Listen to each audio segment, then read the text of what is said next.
everybody, I'm Dave Thomas, and this time I'm taking another foray into 3D printed rocket parts. This particular set was put onto Thingiverse by user Elliptical Optician. He does not give his real name, but he likens this to the Estes Amazon.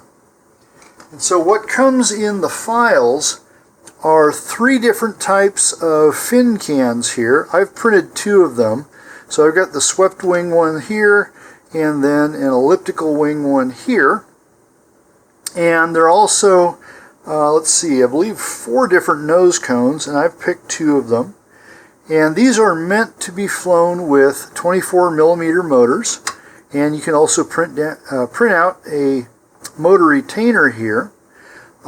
They also can be flown with 18mm motors, either with an adapter that's included in the files, but I have not printed, or you can simply use the Estes adapters that are plastic and go together in 2 halves. Okay, these are meant to be built with BT55 tubing, and the designer also includes an open rocket file so that you can see how your own modifications will affect the stability. The default in that file is a swept back wing configuration, I believe the elliptical nose cone, and an 18-inch body tube. So the first thing we're going to have to do here is do some test fitting. And so I'm going to be building both of these at the same time, but for our purposes here, I'm going to put this aside. Okay, so our nose cone is really tight. That's not going to go in without ripping the cardboard there. And then our fin can is also just like a millimeter too wide there. Now the rounded fins here on the fin can, they have a little support piece at each one, and this should be cut away, and I will do that soon. But the first thing I'm going to do here is go ahead and do some sanding. I'm going to use some 100 grit sandpaper here, and the easiest way to do this is just put it in your hand, wrap it around the shoulder there, and then just kind of rotate your hand and the piece back and forth here. And this is going to take a while to break down, so rather than have you watch me do this for half an hour, I'm going to go do this off camera. I sanded the fin assembly here, and I also took a hobby knife to remove the little supports on the bottom, and I've just very quickly and lightly sanded that with 150 grit sandpaper. So I'll test fit this again. Alright, and that's really snug, but it's not overly snug, and so that part's okay. I've also done the nose cone in the same way, and I tried to keep from sanding the nose cone itself, but just try and limit myself to the shoulder there. Okay, like the fins, it goes in but it's snug, and for a nose cone we don't want it to be snug. We want it to be able to come out so the parachute deploys. So here I'm just going to do a little bit more sanding.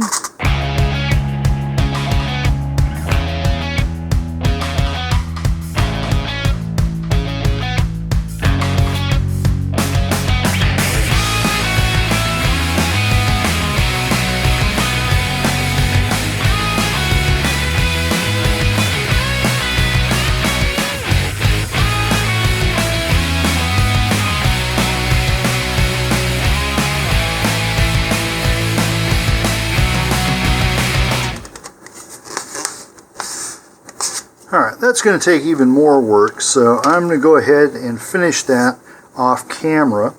I will also do the same thing for the other 2 fin can and nose cone sets. After very much sanding, the nose cone now fits as it should. Alright, it's snug, but it still comes out relatively easily. Alright, so now we're getting to the point where we're almost ready to glue things together here. Now for the shock cord, You could either use a typical Estes style and just take an elastic shock cord and glue them out down inside the tube there.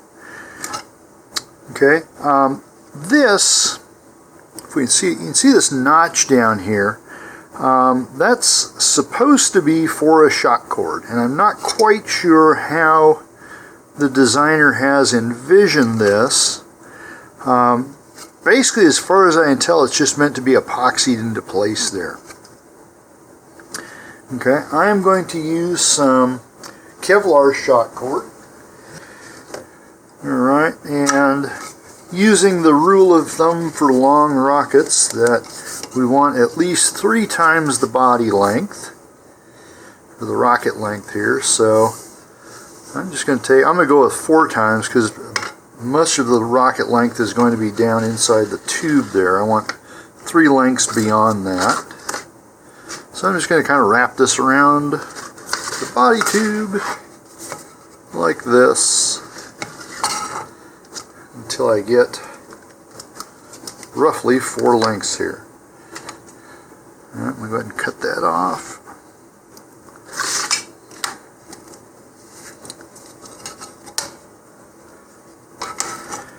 Now, to make this easier to work with, I'm going to put a little bit of cyanoacrylate or super glue here on the ends, and that just keeps them from fraying anymore. And now I take a tissue here and just immediately wipe most of that off.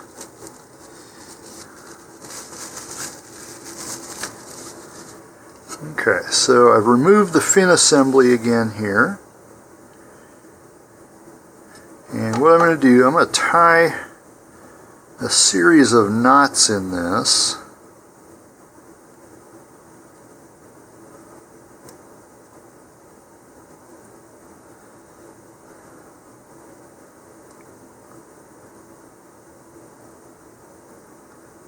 I don't want it really on top, one on top of the other. I kind of want it to come further down.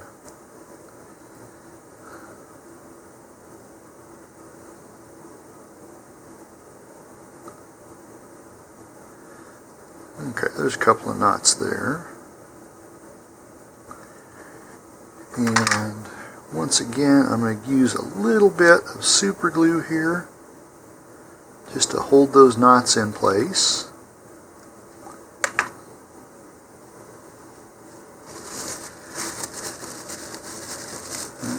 Wipe off the excess, and I'm going to hit this with just a little bit of alcohol here.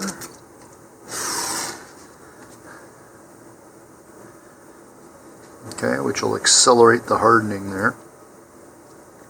Now, after that alcohol dries, what I'm going to do is we're just going to snip off that little piece there. Alright, and I'm going to lay this inside that notch. Let's see if we can get enough light here.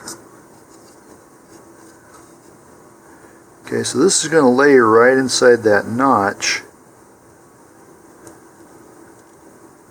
like that, and then I'll put a little bit of 5-minute epoxy on that.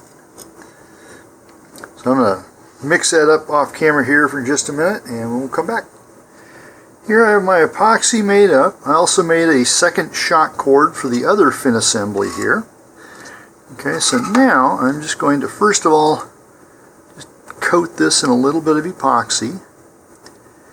Alright, now I do have to be fairly quick. If you're not used to working with epoxy, you might want to use 15 or 30-minute epoxy. It'll give you more working time. Alright, now I'm going to place this into that groove.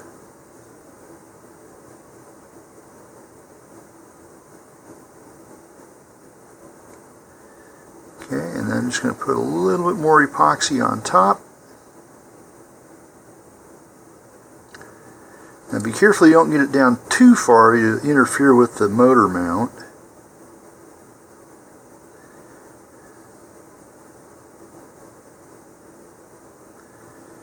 Okay, that looks pretty good there. I'm just going to set it aside.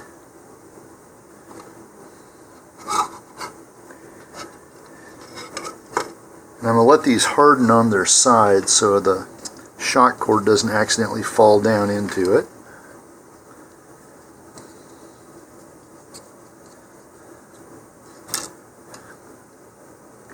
And I really should be wearing gloves doing this.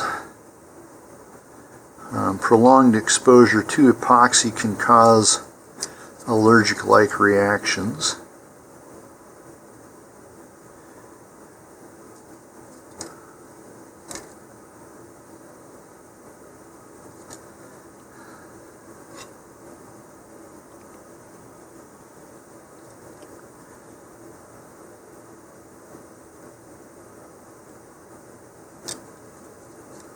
Alright, the same way here, I'm just going to build up the epoxy into the groove, and then when this hardens, it should lock it in place.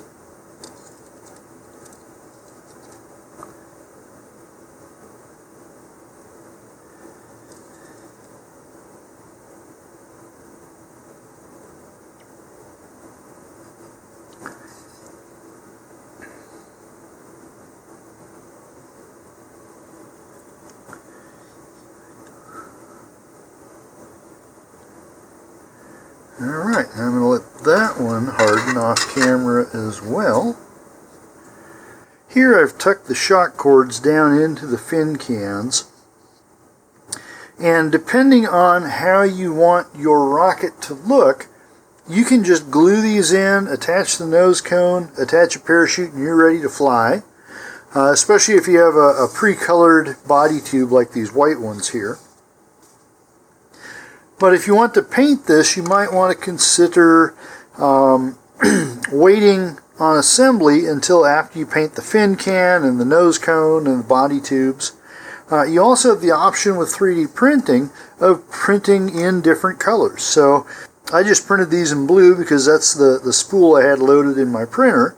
But if you wanted to, you can get lots of different colors, especially in PLA, polylactic acid, which is what most of these are. So I could have done a blue fin can and a yellow nose or whatever it happens to be. So I'm going to go through a little bit of a painting process here. If you don't want to paint yours, you can just skip ahead to where we put everything together. Now something else you might want to consider, 3D printing has a very distinctive pattern to it. It gives it kind of a machined look, and this is just from the way the filament's laid down.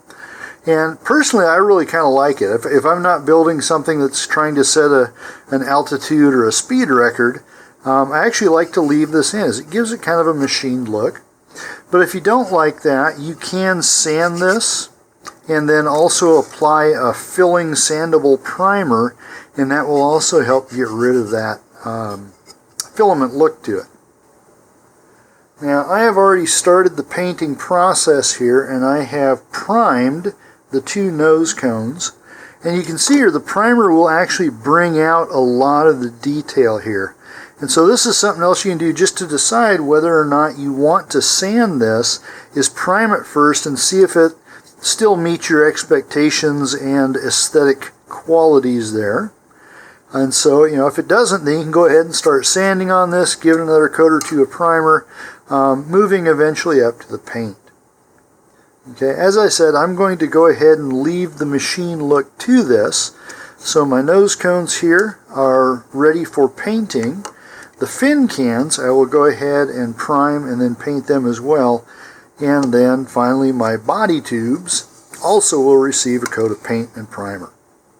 I'm going to do that all off camera though, and I'll come back with intermediates and the finished products. Here I have various rocket parts at different stages in painting here, and I'm kind of mix and matching colors, and I can just put them all together in different combinations here. So I've got a hammered copper looking nose cone as well as a metallic blue one. Alright, my two body tubes are red and brown, and then I have a yellow fin assembly and a black one here, and both of these are still very wet. Here I have one whole set of parts completely painted, and now this is just a matter of sticking everything together.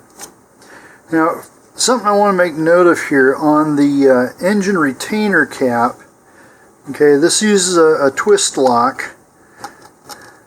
So you just put it in and twist it about a quarter turn. Now this does not have any internal stops, so if you keep twisting it, it will come loose again. So just be aware of that when you're putting your motor in. Alright, so what we're going to do here is, first of all, I'm going to take the shock cord and kind of unravel it here again. Whoa. Alright, what I'm going to do now is run the shock cord back down through the fin can and pull it all the way through, and this way the shock cord will not accidentally get glued to the inside of the body tube. Okay, I'm going to use some gel type super glue on this because it works the best for doing dissimilar surfaces. Okay, run a bead of glue right inside the body tube here.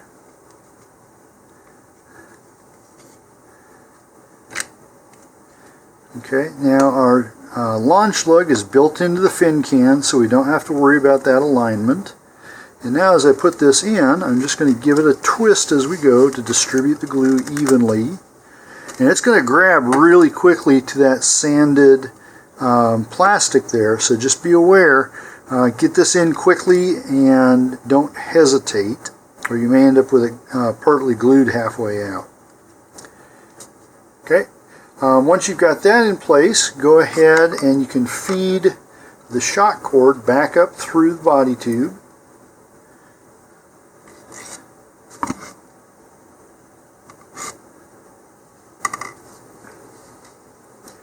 There we go.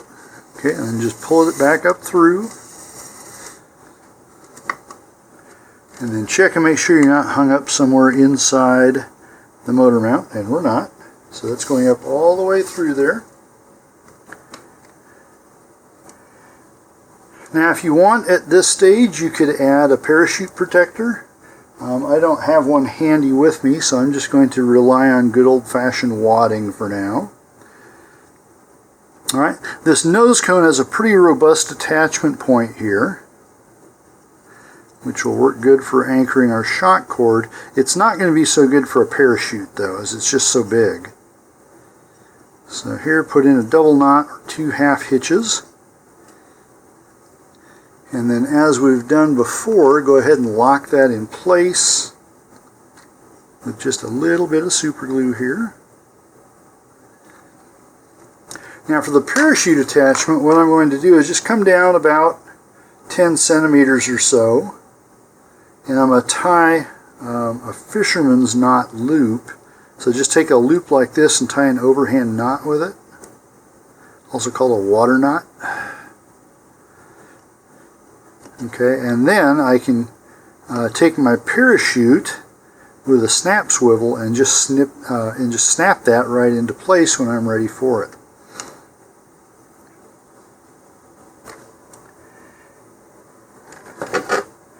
As for parachute size, this is going to be relatively heavy, so I'm going to recommend a 15 or an 18-inch parachute, unless you have just a really windy day, and then you could probably get away with a 12. Okay, I'm not going to worry about putting it on right now, but again, that would just clip right into place there. So when you're ready to launch this thing, we'll just gather up the shock cord here.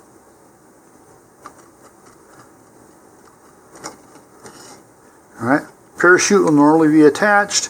Alright, put about 3 or 4 pieces of wadding down in before this, and then just slide the nose cone on.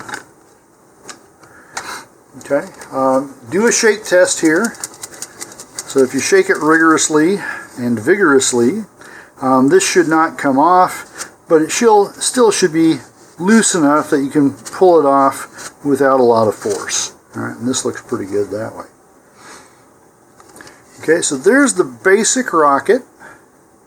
I'm going to go ahead and put a few decals on this to make it more interesting. So I'm going to go find some of those and then I'll come back. Here's the finished rocket. I ended up going with a dinosaur motif, mainly because my grandson really likes dinosaurs, and I'm sure he'll like to see this one fly. The other rocket is still having paint dry on it, and I will show you how it came out once it's finished. Here I have the second rocket now painted and decaled, and I've gone with kind of a target arrow motif since it has this arrowhead or spearhead type of nose cone to it. Okay. Otherwise, this is identical internally to the previous one I showed. Same shock cord mount, same parachute mount and everything. Alright, hopefully you had fun building this. Have a great flight and safe recovery, and please stay tuned for more of my videos.